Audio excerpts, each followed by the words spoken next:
హుజరాబాద్ శాసనసభ్యుడు కౌశిక్ రెడ్డి మూలంగానే ఎలక్షన్ సమయంలో దళిత బంధు రెండో విడత రావద్దని చెప్పి వచ్చిన దాన్ని ఆపి ఆయన స్వలాభం కోసం దాన్ని ఆపే ప్రయత్నం చేసింది కౌశిక్ రెడ్డి.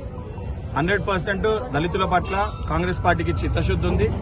ఏదైతే మీరు దళిత బంధు పేరిట మీరు దళిత బంధు ఇచ్చి నీ దగ్గరున్న వ్యక్తులు కొంతమంది ఆ రోజు అడ్డగోలుగా వచ్చిన డబ్బులలో కూడా 50,000 లక్ష రూపాయలు కమిషన్ తీసుకున్న ఒక రోజులు బహుశా నువ్వు మర్చిపోయినవేమో.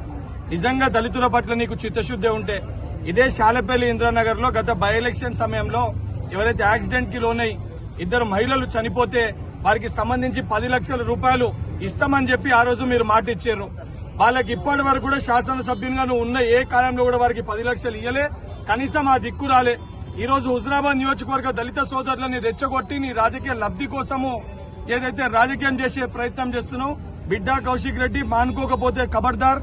నువ్వు మర్చిపోయినట్టున్నావు గత నీ చరిత్ర, గత నువ్వు చేసిన ఏంది. హుజరాబాద్ నియోజకవర్గానికి సంబంధించి రెండో విడత దళిత బంధు ఏదైతే నువ్వు చేసిన స్కాములన్నింటినీ బయటికి తీసుకొని వచ్చి రెండో విడత మొత్తం పూర్తి స్థాయిలో ఎవరైతే మా దళిత సోదరులకి అందే విధంగా 100% కాంగ్రెస్ పార్టీ కృషి చేస్తుంది.